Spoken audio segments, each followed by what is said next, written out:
Buenas tardes, ¿cómo están, estimados estudiantes? Vamos a dar inicio a la clase teórica sincrónica número 6 del curso. Tengan en cuenta de que acá ya estamos al 50% del dictado de las clases, dado que son un total de 13 clases teóricas y 13 clases prácticas. Así que después del primer parcial, vamos a reanudar el dictado de contenidos teóricos que después serán abordados con la profesora Berardi y el profesor Wood en la práctica. El tema que vamos a desarrollar hoy es herramientas de auditoría. Ya habíamos abordado este tema en la clase asincrónica número 4, lo habíamos visto de manera genérica, de manera superficial, y ahora lo vamos a abordar en detalle, ¿sí? Vamos a hablar de las herramientas del auditor para llevar adelante su labor de auditoría interna. Y obviamente cuando hablamos de herramientas, nosotros figurativamente hablamos del martillo y del uso que tenía el martillo en manos de un carpintero y el uso que tenía el martillo en manos de un orfebre. Y dijimos que si bien la herramienta era la misma, variaba su utilización y los efectos de su utilización. Bueno, justamente ese tema es muy importante que lo tengan en claro con las herramientas de auditoría. Son las mismas tanto para la auditoría interna como para la auditoría externa, pero el uso y los efectos son distintos, porque los objetivos, la finalidad y los destinatarios de la auditoría interna son diferentes a el objeto, la finalidad y los usuarios de la auditoría externa de estado contable. Entonces, nosotros volvemos a decir, si bien es cierto las herramientas son las mismas, su utilización y efectos son diferentes en la auditoría interna que los efectos que se generan o la utilización en la auditoría externa. Aclarada esa cuestión, les voy a compartir el material para que vayamos avanzando en el desarrollo del tema. Y ese material es el que ustedes van a tener a disposición en la plataforma a partir del día lunes. Muy bien. En la primera placa hacemos un repaso de lo que ya habíamos visto en la clase asincrónica número 4, donde clasificamos en dos grandes grupos a lo que era la herramienta de auditoría, desde lo que es una prueba y lo que es un procedimiento. Nosotros dijimos que las pruebas son aquellas que el auditor hace, si se quiere, en soledad, en su escritorio, con su computadora, con sus papeles o documentos de trabajo, con su plan de auditoría, en base a la información que ha recabado ya durante la fase 1 del proceso de auditoría, o la que está recopilando durante el proceso 1 de la fase 1 del proceso de auditoría. No requiere estar en las inmediaciones o en las instalaciones de la empresa, lo hace en su oficina, en su estudio, y tampoco requiere la presencia de ningún empleado o ningún recurso humano de la empresa, porque él lo puede hacer en soledad. Por eso, fíjense que los verbos que definen a la herramienta prueba son acciones tales como observar, por ejemplo, observar cómo se lleva a cabo el proceso o el procedimiento de ventas en cuenta corriente en función de las entrevistas y de los cuestionarios que le hemos hecho a los distintos titulares de las actividades de control, los gerentes y los empleados que intervienen en ese proceso, ¿sí? Entonces, ¿qué hacemos en el escritorio, en nuestra oficina? Observamos cuál es la secuencia con la cual se lleva a cabo el procedimiento de venta en cuenta corriente. Después cotejamos. ¿Qué significa cotejar? Cotejar es una acción que implica justamente comparar dos elementos, ¿sí? Yo cotejo el elemento 1 con el elemento 2. Los confronto para ver si coinciden o no coinciden, ¿sí? Por ejemplo, si yo tengo la factura de venta en cuenta corriente al cliente A, esa factura tiene que tener un correlato con el remito de venta al cliente A. Entonces, la factura de venta en cuenta corriente al cliente A número 50 será correspondiente con el remito de venta al cliente A número 384, por ejemplo. Entonces, ¿yo qué hago? Cotejo el grado de consistencia entre la factura de venta al cliente A número 50 y el remito de venta al cliente A número 384 y veo si son correspondientes o no. Eso es cotejar, ¿sí? La acción asimilable es la de comparar. Podrían entenderse como sinónimos, pero no necesariamente. Por ejemplo, puede darse el caso que las ventas al cliente A en cuenta corriente sean las más significativas de la empresa. Entonces, lo que se puede hacer es una estadística de ventas al cliente A para determinar, por ejemplo, su margen de crédito en función de las ventas en cuenta corriente y en función de los pagos realizados. Entonces, supónganse que nosotros estudiamos el comportamiento de las operaciones de venta al cliente A, estudiamos su perfil crediticio, estudiamos su grado de cumplimiento, estudiamos su porcentaje de morosidad, etcétera, etcétera, y determinamos que el crédito, el margen de crédito de el cliente A es equivalente al, por ejemplo, el 10% de las ventas totales del mes, por darle un parámetro, ¿sí? Entonces nosotros ahí, ¿qué hacemos? Comparamos en qué mes, según el mes que vamos considerando de ventas, decimos, bueno, del total de ventas en cuenta corriente al cliente A, el 10% de esas ventas pueden ser a crédito, por darle un ejemplo, ¿sí? ¿Por qué? Porque el cliente A no viene cumpliendo satisfactoriamente sus pagos, tiene atrasos muy significativos en los pagos, no está cubriendo los intereses. Entonces, del total de ventas que se le hace al cliente A, el 10% puede ser en cuenta corriente. Entonces lo que se hace es comparar. Vemos mes a mes el total de las ventas realizadas al cliente A y vemos si las ventas en cuenta corriente son equivalentes al 10% o si se superaron el 10% o si están por debajo del 10%.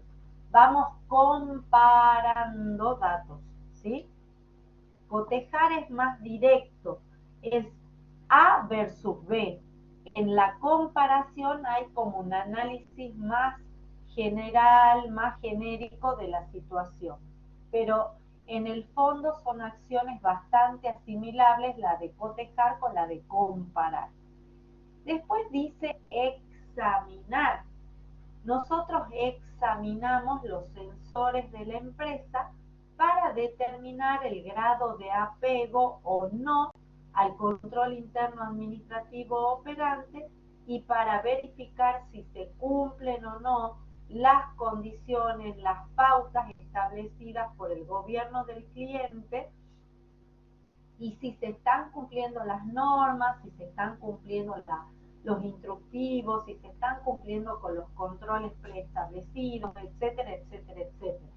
Entonces, cuando nosotros examinamos los sensores, estamos buscando los rastros de que se han cumplido y se han observado las normas internas de la empresa o los controles preestablecidos. Por ejemplo, siguiendo con el proceso de ventas en cuenta corriente con el que estamos trabajando, supongan ustedes que hacen una comparación de la evolución del margen de crédito del cliente A y detectan que en el mes de marzo del 2022 las ventas a crédito del cliente A equivalen al 30% de las ventas totales que se le hizo en el mes.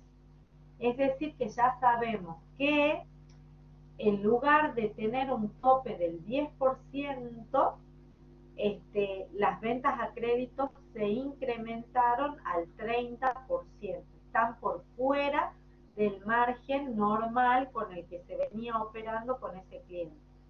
Eso determina que nosotros tengamos que ir a examinar el legajo de ventas del cliente A, el legajo en cuenta corriente del cliente A. Tenemos que ir a examinar qué es lo que ha pasado en el mes de marzo del 2022, motivo por el cual cuando el margen de ventas fiadas o ventas a créditos que tenía este cliente era del 10%, en el mes de marzo se le realizaron financiaciones de ventas equivalentes al 30% del total de las operaciones del mes. ¿Me explico? Tenemos que ir a examinar. ¿Por qué? Porque después de comparar, vimos que no nos cierra esa comparación y necesitamos examinar los sensores que respaldan esa operatoria que estoy analizando. Para el caso concreto del ejemplo, ventas en cuenta corriente al cliente A. Detrás del examen de los sensores, obviamente vamos a tener que analizar. Tenemos que ver por qué motivo en el mes de marzo del 2022 al cliente A se le vendió a crédito un total equivalente al 30% del total de las ventas de ese mes a ese cliente y se superó en un 20% el tope máximo de ventas a crédito que se le podía hacer. Tenemos que evaluar cuáles son las razones por las cuales se vendió a crédito al cliente A el 30% del total de las ventas de ese mes a ese cliente y tenemos que hacer los cálculos para ver cuáles son las fundamentaciones sustantivas para eso. Los cálculos en las pruebas analíticas no son comunes, no son necesarios. Sí son necesarios en las pruebas matemáticas. Eso sí se lo voy a marcar. No significa que en una prueba analítica no podamos hacer cálculos, pero no son cálculos confirmatorios. Los cálculos confirmatorios se hacen en las pruebas sustantivas. Vamos a analizar entonces, una vez que ya entendimos qué suponen las acciones dentro de las pruebas y que se hacen en soledad, en la oficina del auditor, con sus documentos de trabajo y en función de toda la información recopilada durante la fase 1 o que la está recopilando durante la fase 1, vamos a verlas en detalle a las pruebas analíticas y a las pruebas sustantivas. Las pruebas analíticas ya estudiamos y fueron objeto de evaluación del primer parcial, las pruebas circulares con las cuales se releva objetivamente cómo se llevan adelante los procesos operativos y de apoyo del cliente, con cada circuito que componen esos procedimientos, y vamos identificando áreas intervinientes, sensores, controles preestablecidos, normas internas, archivos, rastros de control sobre los sensores, quién archiva, quién registra, quién autoriza, quién verifica, etcétera, etcétera, etcétera. Y esa información objetiva nosotros la tenemos gráficamente representada en un cursograma. Después, con las pruebas de cumplimiento de control, una vez que tenemos ya diagramado, graficado el cursograma, vamos a ir a verificar cada uno de los controles que en la empresa nos dijeron que se realizan. Por ejemplo, en el caso de las ventas en cuenta corriente al cliente A, nosotros ya sabemos que en el mes de marzo se le vendió un total de ventas fiadas del 30% sobre el total de las ventas de ese mes, cuando el margen que teníamos para venderle a crédito a ese cliente era del 10%. Entonces, ¿qué vamos a ir a verificar? Una de las cuestiones que vamos a ir a verificar en la carpeta del cliente A es la autorización de la factibilidad crediticia de todas las ventas a créditos que se hicieron en el mes de marzo del 2022. Entonces, de todas las facturas de venta en cuenta corriente de marzo del 2022, vamos a verificar que cada una de ellas tenga previamente la autorización del área financiera para vender a crédito. Supongan ustedes que de todas las facturas de venta en cuenta corriente de marzo del 2022 al cliente A, que son 5, encontramos que solo 2 cuentan con la autorización previa del área financiera y las otras 3 no cuentan con la autorización del área financiera verle en cuenta corriente. Eso explicaría el motivo por el cual en marzo presentaron el 30% del total de ventas del mes a ese cliente en lugar de ser el 10%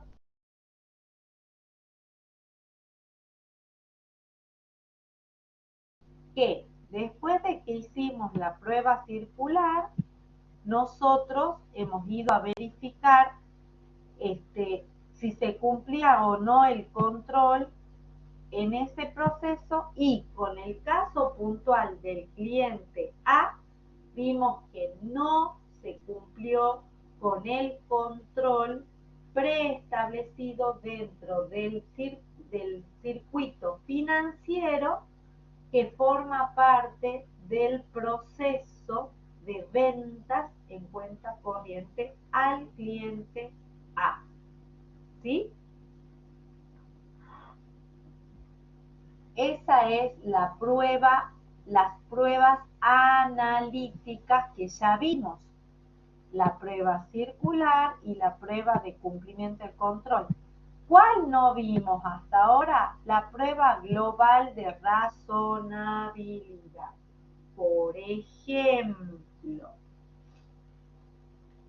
si yo compro en cuenta corriente a un proveedor, lógicamente cuando compro en cuenta corriente voy a tener una carga o un costo financiero determinado por los intereses de financiación que hace ese proveedor para venderme en cuenta corriente, ¿sí? Supongamos que nuestro proveedor es el proveedor alfa, ¿sí? Como es en el caso de Tiramisu S.A. Y nosotros fuimos a estudiar la carpeta en cuenta corriente del proveedor alfa y vimos que en las facturas de compra en cuenta corriente se establece como cláusula de la operación un recargo del 15% de intereses sobre el precio neto grabado, no, sobre el precio total, perdón, de la compra, ¿sí? Supongamos entonces que nosotros vemos que en todas las facturas está pactado un interés del 15% con una financiación de hasta 45 días, ¿sí? Entonces, nos financia 45 días la factura de compra a una tasa del 15% sobre el total facturado. Bien, perfecto. Nosotros vamos a verificar entonces el mes de marzo del 2022 todas las compras a crédito que se le han hecho al proveedor alfa, ¿sí? Y las sumamos. Supongan ustedes que el total comprado en cuenta corriente al proveedor alfa hubiese sido de 10 millones, por ejemplo. 10 millones es el total comprado a crédito al proveedor alfa. Si todas esas facturas son a 45 días y devengan un interés a favor del proveedor del 15%, nosotros tenemos que la imputación a la cuenta intereses negativos a devengar va a ser equivalente a justamente 1.500.000 pesos. Eso nos da una prueba global de razonabilidad.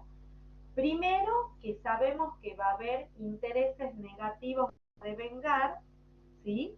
¿Por qué? Porque compramos a crédito y porque los proveedores, en el caso analizado, alfa, nos está cargando sobre el total facturado un costo financiero del 15%. Si tenemos el total de las facturas por 10 millones en el mes de marzo del 2022, compradas a crédito, sabemos que vamos a tener intereses negativos a devengar y sabemos que esos intereses negativos a devengar van a ser equivalentes a 1.500.000. Cuando nosotros avancemos en el análisis de esa cuenta corriente del proveedor y verificamos que hay intereses negativos a devengar en el caso de 3 millones, nosotros vamos a tener que examinar mucho más en detalle la carpeta del proveedor alfa por las compras en cuenta corriente. ¿Por qué? Porque se está superando ampliamente la tasa de interés que está consignada en las condiciones de venta en la factura de compra en cuenta corriente. Hacemos primero una global de razonabilidad, es decir, sabemos que va a haber intereses negativos a devengar y sabemos que aproximadamente en marzo del 2022 van a ser de 1.500.000. Si después encontramos evidencias diferentes a la existencia de intereses negativos a devengar y al importe de los intereses negativos a devengar del mes de marzo del 2022, nosotros vamos a tener que examinar en detalle la documentación, los sensores de la carpeta del proveedor Alfa SA. ¿Sí? Después hablamos de las pruebas sustantivas, ¿sí? Y eso vamos a verlo más en detalle en la pregunta que sigue, a continuación de la que estamos viendo. La que estamos viendo es un repaso de las herramientas de auditoría que se van aplicando según las etapas o las fases del proceso de auditoría interna, donde ya hemos visto que en la fase 1 se aplican las pruebas analíticas con fines de relevamiento.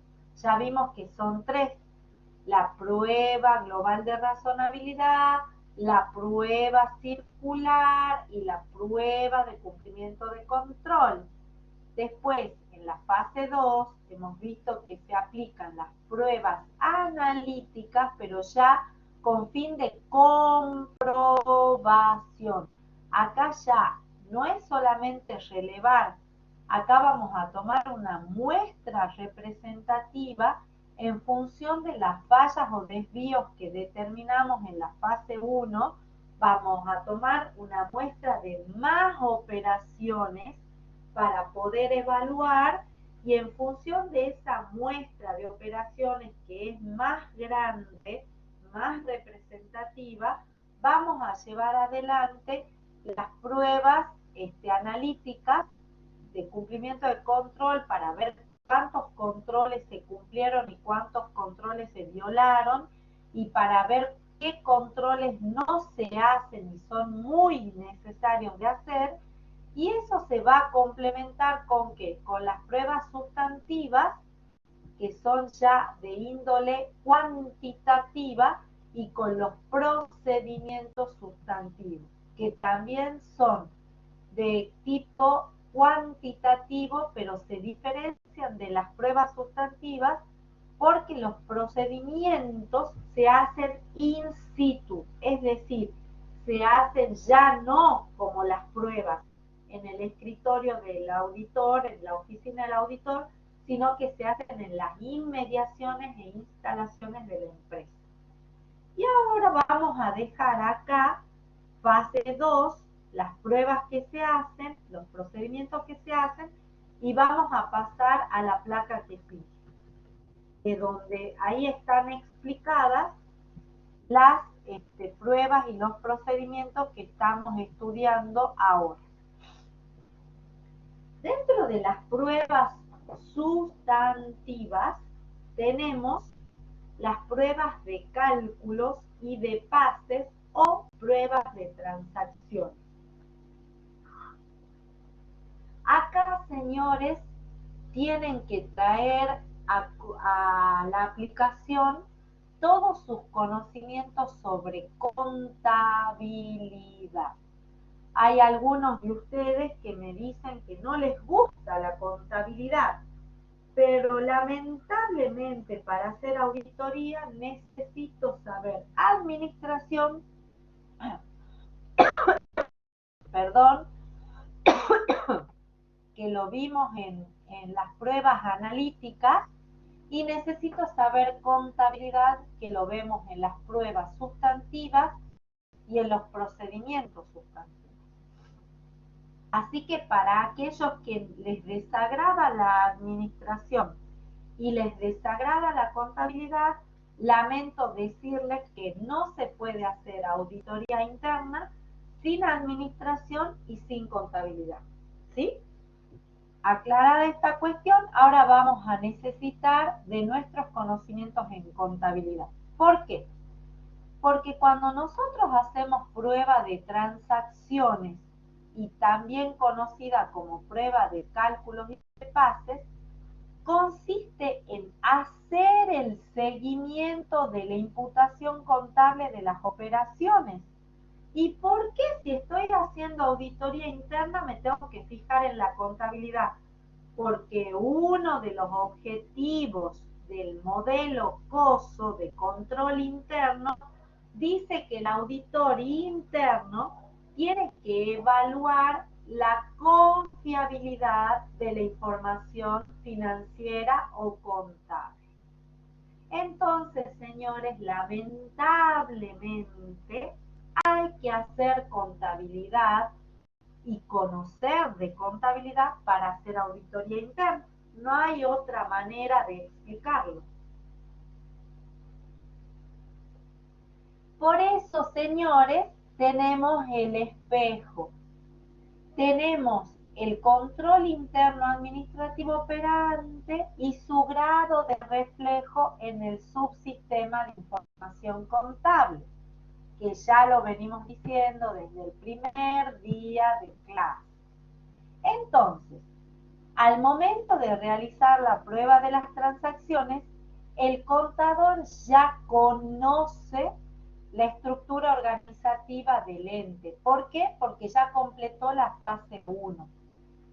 Ya conoce quién y cómo hace el registro contable de la empresa. ¿Por qué? Porque ya completó fase 1. Y sabe a dónde se archivan los documentos respaldatorios. ¿Por qué? Porque ya hizo fase 1 y decidió que estaban dadas las condiciones de auditabilidad y por lo tanto ya estamos en fase 2. Bien, acá les dice en este párrafo, según sea el diseño administrativo de la contabilidad, la prueba de transacciones debe hacer el seguimiento contable de la operación que ya hemos relevado en el proceso administrativo, en el procedimiento administrativo. Por ejemplo, vamos a tomar el caso de la venta en cuenta corriente al cliente A. Nosotros tenemos acá detallados todos los registros contables que se hacen con las operaciones contables, ¿sí? De compras, de pagos, de venta y de cobro. Esto que tienen enunciado en este párrafo se hacía de manera manual, pero hoy se hace de manera sistémica a través de los software contables que se implementan en las empresas. Tango Gestión, Tiempo, Siembra, Hollistor, Conta, ¿sí? Son todos ejemplos de software, ACL, ¿sí? Son todos ejemplos de software que se utilizan para la registración contable en la empresa. Esos son los comunes o enlatados. Hay otro, el SAP, me estoy olvidando de mencionar, que es muy importante, pero hay muchas empresas que tienen programas o software de registración contable específicos de ellos mismos. Por ejemplo, las estaciones de servicio que expenden combustible, según la bandera que tengan, por ejemplo, las que tienen bandera de YPF, tienen un sistema de registro contable específicamente diseñado para YPF. Entonces, todas las estaciones de servicio de bandera YPF tienen que hacer su registro contable con ese software de aplicación. No pueden usar otro que sea diferente. Pero las empresas que no tienen ese tipo de operatorio sí pueden optar entre una gama de distintos programas informáticos, software de aplicación para la contabilidad, como los que les di en el ejemplo. Entonces, fíjense ustedes, acá, si yo estoy viendo las ventas en cuenta corriente del mes de marzo, voy a tener minutas diarias de ventas en cuenta corriente, o planillas de ventas diarias en cuenta corriente, y en el mes de marzo, si se trabaja todos los días en la empresa, tendré 31 planillas de ventas en cuenta corriente. ¿Me explico? Algunas tendrán movimiento y otras no, pero en principio voy a tener 31 días de actividad y tendré 31 planillas de ventas en cuenta corriente. Eso se debe reflejar en los subdiarios de caja ingreso y de caja egreso. En este caso, si estoy hablando de ventas en cuenta corriente, no voy a tener impacto alguno en el subdiario de caja ingreso, ¿sí?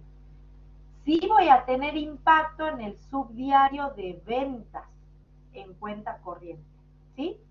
Entonces, cuando yo compatibilizo los subdiarios de compra y de venta con los registros IVA compra y IVA venta, tienen que ser iguales, tienen que ser consistentes. Y acá, señores, AFIP-DGI exige que los registros ventas y los registros compras se hagan de manera digital y se deben presentar mensualmente ante ese organismo fiscal. Por lo tanto, los subdiarios de compra y los subdiarios de ventas de la empresa debe ser consistente con el libro IVA compra y con el libro IVA venta que se le presenta mensualmente a la AFIP. A su vez, tienen que tener correlato con los mayores auxiliares. En este caso, como yo estoy haciendo el seguimiento del proceso de ventas en cuenta corriente, voy a ir a ver el mayor auxiliar de clientes. Y ahí lo voy a identificar al cliente A, que es el que estoy evaluando en el ejemplo que estamos siguiendo. A su vez voy a tener que ir a ver el impacto de todas las ventas en cuenta corriente al cliente A en el mayor auxiliar de bienes de cambio. ¿Por qué? Porque tengo que chequear la merma del stock del almacén por todas las ventas en cuenta corriente del mes de marzo del 2022 que se le hizo al cliente A, y tengo que ver si hay consistencia o no. Después voy a ir a ver el impacto en el libro diario general cuando se hace el registro mensual de las ventas en cuenta corriente, y donde voy a tener que ver yo cuál ha sido la imputación de venta en cuenta corriente que se le hizo por el cliente A. Y así, señores, se hace la prueba de cálculos y de pases o prueba de transacciones, donde yo voy a tener un proceso administrativo, un procedimiento administrativo que ya relevé, ventas en cuenta corriente, elijo un cliente en particular, elegí el cliente A de todas las operaciones del mes de marzo del 2022 y voy a hacer la prueba de transacciones o la prueba de cálculos y de pases de todo ese proceso por el subsistema de información contable de esa operatoria. Y voy a verificar si todos los cálculos, todos los pases, todas las imputaciones contables de todas las transacciones de ese cliente A del mes de marzo del 2022 están adecuadamente reflejadas en el subsistema de información contable o contabilidad, que es lo que acabamos de ver. Los sensores y los registros contables se confeccionan de acuerdo a los principios de la partida doble, eso ni lugar a dudas. Más allá que en la actualidad la tecnología de la información nos presenta que las registraciones contables están sistematizadas. Amén de eso, un contador no puede desconocer la técnica de registro contable. ¿Por qué? Porque no se puede controlar lo que no se conoce.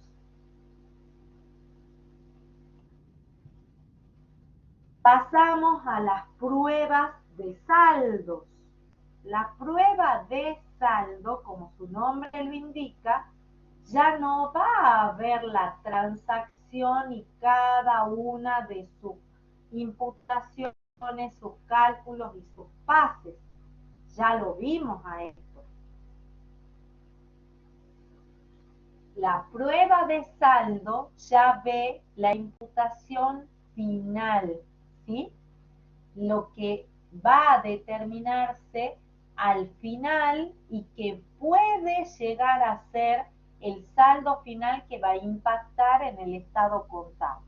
Por ejemplo, si ustedes están haciendo una prueba de saldo del cliente, de las ventas en cuenta corriente del cliente A, habíamos visto el caso de los intereses, ¿sí? Dijimos que el total facturado del mes de marzo perdón, ahí hubo una confusión. En realidad, nosotros habíamos dicho que eran las operaciones de compra en cuenta corriente al proveedor Alfa, ¿se acuerdan?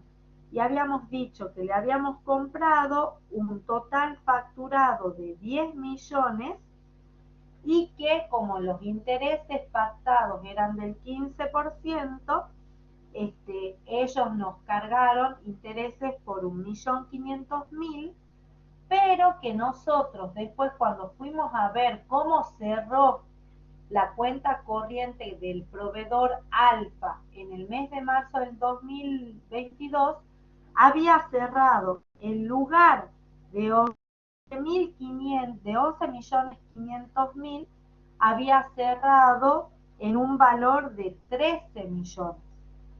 ¿Sí? Es decir, en vez de cobrarnos una tasa del 15%, ellos nos habían cobrado una tasa del 30% de recargo. Entonces, ¿qué pasa en esa situación? Dijimos que la prueba de saldo en este caso no nos da un resultado favorable. ¿Y qué hay que hacer en ese caso? Hay que examinar toda la documentación, los sensores, los rastros de control, la información contable de ese proveedor Alfa para ver por qué en lugar de tener un saldo acreedor de 11.500.000 en el mes de marzo del 2022, tenemos un saldo acreedor de 13 millones. ¿Me explico? Esa es una prueba de saldo. Y acá tienen en la placa otra prueba de saldo que es muy, pero muy clásica, muy típica, que se hace ya directamente sobre los estados contables del cliente, ¿sí? Donde nosotros hacemos la prueba de saldo del resultado del ejercicio. ¿Por qué? Porque el resultado del ejercicio se determina de dos maneras. De la manera económica, que es según el estado de resultados. Todas las ventas, menos todas las compras, menos todos los costos operativos, menos todos los otros ingresos, y menos todos los otros egresos, más todos los otros ingresos, menos el impacto del impuesto a las ganancias, y llegamos al resultado final del ejercicio. ¿Sí? Bien, ese es el método económico de determinar el resultado del ejercicio. Pero por partida doble sabemos que el resultado del ejercicio también se determina por diferencia patrimonial en base a esta fórmula. Patrimonio al cierre menos patrimonio al inicio más menos las transacciones con los propietarios. Y eso tiene que ser coincidente con el resultado del ejercicio que resulta del estado de resultados. Si no coincide esa prueba de saldo, ¿qué tengo que hacer? Tengo que ir a revisar el método económico de la determinación del resultado del ejercicio para identificar a dónde está la falla o desvío por el cual el resultado del ejercicio, según el estado de resultado, no coincide con el resultado por el método de la diferencia patrimonial. ¿Sí? Otro ejemplo, el cálculo de las amortizaciones en el anexo de bienes de uso y la determinación de la vida útil de cada bien de uso. Ahí tienen dos ejemplos clásicos de pruebas de saldos. Y por último tenemos las pruebas de objetivos duales mezclan pruebas de transacciones y pruebas de saldo. Por ejemplo, cuando ustedes tengan que ir a revisar por qué el resultado del ejercicio, según el estado de resultado, no coincide con el resultado del ejercicio por el método de diferencia patrimonial, seguramente van a tener que hacer una prueba de transacciones. Entonces, en ese caso van a estar mezclando una prueba de saldo con una prueba de transacciones que da por resultado la prueba de objetivo dual, la que tienen acá al final. Y después pasamos a el procedimiento sustantivo. En el procedimiento sustantivo, perdón, quiero agrandar. En el procedimiento sustantivo, fíjense ustedes que a diferencia de la prueba, el auditor no puede estar en su oficina o en su escritorio. Tiene que estar en la empresa, en el área donde se va a llevar a cabo un procedimiento sustantivo de control de la empresa. Por ejemplo, una toma de inventario o un recuento físico de bienes de cambio, ¿sí? Entonces, la diferencia entre prueba y procedimiento es: la prueba la hace el auditor en su escritorio con todos sus documentos de trabajo y con toda la información relevada de la empresa. El procedimiento donde se hace in situ en la empresa. Por ejemplo, en el procedimiento sustantivo de verificación de stock o recuento físico del stock, el encargado de hacer el recuento físico del stock como parte de sus funciones del control interno administrativo operante, ¿quién es? El jefe de almacén. Nosotros cuando fuimos a entrevistarlo al jefe de almacén le tenemos que preguntar, entre otras cuestiones, cada cuánto hace verificación de stock, cada cuánto hace recuento físico de stock. Y él supongan que nos dice que hace recuento físico de stock cada 10 días, ¿sí? Supongan ustedes que nos dice eso. Entonces, cuando nosotros ya sabemos que cada 10 días el jefe de almacén hace un recuento físico de bienes de cambio, que es un control interno administrativo propio del ente, nosotros ¿qué vamos a hacer? Nosotros vamos a presentarnos para verificar cómo se hace ese recuento físico de stock, ¿sí? Entonces, ¿qué es lo que vamos a hacer nosotros? Nosotros vamos a asistir al área de almacén sabiendo qué día es el que él hace el recuento físico, que ya nos dijo que es cada 10 días. Entonces nosotros le vamos a decir, ¿cuándo fue el último recuento físico de almacén que usted hizo? El día 3 de marzo. Ajá, bien, entonces el día 14 de marzo debería ser el próximo recuento físico, ¿sí? Entonces nosotros, ¿qué vamos a preguntarle? Ajá, entonces el próximo recuento físico es el 14 de marzo. Y él nos dice, sí, efectivamente, el 14 de marzo es el próximo recuento físico. Perfecto, fantástico. Entonces nosotros ya sabiendo cómo opera el área de almacén, el día 14 de marzo nos vamos a presentar en el área de almacén para verificar cómo se hace el recuento físico de stock.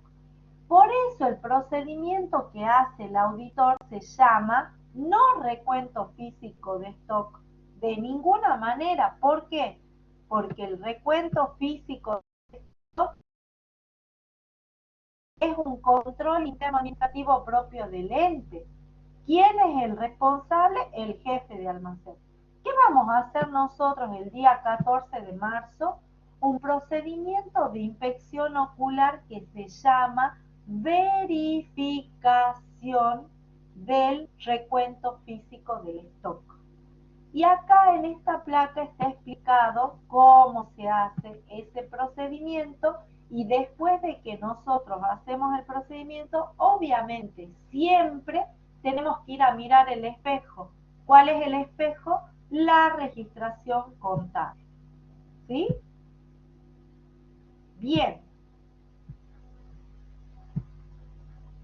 De esa manera acabamos de ver la teoría sobre herramientas de auditoría, repasando las que vimos en fase 1 y agregando las que se aplican en fase 2.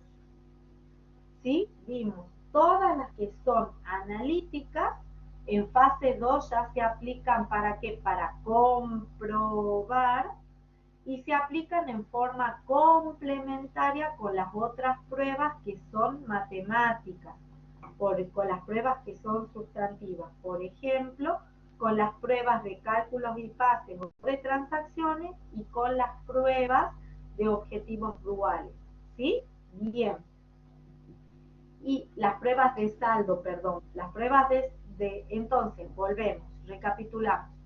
Las pruebas analíticas en fase 2 se hacen para comprobar sobre una muestra más grande en función de las fallas y desvíos que detectamos en fase 1. ¿Y qué vamos a hacer con las pruebas analíticas, que son las de cumplimiento de control? Las vamos a aplicar para comprobar el grado de cumplimiento o incumplimiento que se está dando al control interno administrativo operante del ente, y las vamos a complementar ¿con qué? Con las pruebas sustantivas. ¿Cuáles son? Las pruebas de cálculos y de pases y las pruebas de saldo, que juntas, si se hacen ambas a la vez, se convierten en pruebas de objetivos duales. Acá en la fase 2 se combinan las analíticas con las sustantivas. ¿Sí? Y ahí vamos ya recabando evidencia de cómo está ese espejo entre lo que dice el control interno administrativo operante y lo que dice la contabilidad. Ya vamos reconstruyendo la imagen que se está reflejando en ese espejo. Y a su vez aplicamos los procedimientos sustantivos. Los procedimientos sustantivos los tienen esquematizados en el material también, en la diapositiva inicial. Fíjense cuáles son. Tenemos procedimiento sustantivo de verificación del arqueo de fondos y valores. ¿Eso dónde lo vamos a hacer? En el área financiera. Verificación del arqueo de documentos, por ejemplo, pagarés. ¿sí? ¿Dónde lo vamos a hacer eso? En el área financiera. Verificación de las conciliaciones bancarias. ¿Dónde lo vamos a hacer a eso? Puede, según cómo sea la estructura organizativa del ente, puede ser en el área financiera o puede ser en el área administrativa. Hay que ver eso. Verificación de conciliación de los saldos en cuenta corriente, tanto de proveedores como de clientes. ¿Dónde lo vamos a hacer a eso? En el área administrativa. Generalmente ahí se hace. ¿Dónde vamos a ver el pedido de confirmación de saldos de terceros? También es un procedimiento sustantivo donde se le va, por ejemplo, la empresa recibe diariamente, al cierre de cada jornada, el resumen electrónico del banco, ¿sí? Entonces, eso es una verificación de la confirmación del saldo bancario que da el banco a la empresa, ¿sí? El extracto bancario no es otra cosa que una confirmación de un tercero ajeno a la empresa, en este caso el banco, sobre el saldo bancario que tiene la empresa. Y eso se llama verificación, pedido de confirmación de saldo de tercero. Lo mismo pasa con las administradoras de tarjetas de crédito, ¿sí? Sepan ustedes que hay administradoras de tarjetas de crédito y de tarjetas de débito para las empresas. Entonces, por ejemplo, son las que liquidan todas las cobranzas con cupones de tarjeta, con todo lo que son los sistemas tales como Mercado Pago, como Viumi, como Voilà, etcétera, ¿sí? La verificación del inventario de bienes de cambio, que es el que tienen desarrollado como ejemplo en la placa, y la verificación del inventario de los bienes de uso, que tiene una metodología muy parecida a la verificación del inventario de bienes de cambio, nada más que los bienes de uso se hacen por lo general al cierre del ejercicio económico. Y nosotros como auditores internos no trabajamos superitados al cierre del ejercicio económico, sino que estamos trabajando en la cotidianeidad de la empresa. Entonces, si nosotros somos auditores internos y nos contratan para verificar cuáles son las anomalías con los bienes de uso, probablemente nosotros vamos a iniciar nuestra auditoría interna en una época muy próxima al cierre del ejercicio. ¿Para qué? Para poder hacer la fase 2 de nuestro proceso de auditoría interna en forma coincidente con el mes de cierre del ejercicio económico. ¿Por qué? Porque sé que el procedimiento de recuento físico de bienes de uso se hace por lo general al cierre del ejercicio económico. Diferente el caso de los bienes de cambio, donde es periódico el recuento físico del stock, ¿sí? Bien, con esto damos por finalizada la clase asincrónica número 6 de el curso de auditoría interna. Cualquier duda o inquietud la plantean por el correo electrónico, por el chat de la plataforma, en el foro de aspectos teóricos. Muy bien, me despido de ustedes, que sigan muy bien y estamos en contacto. Hasta luego.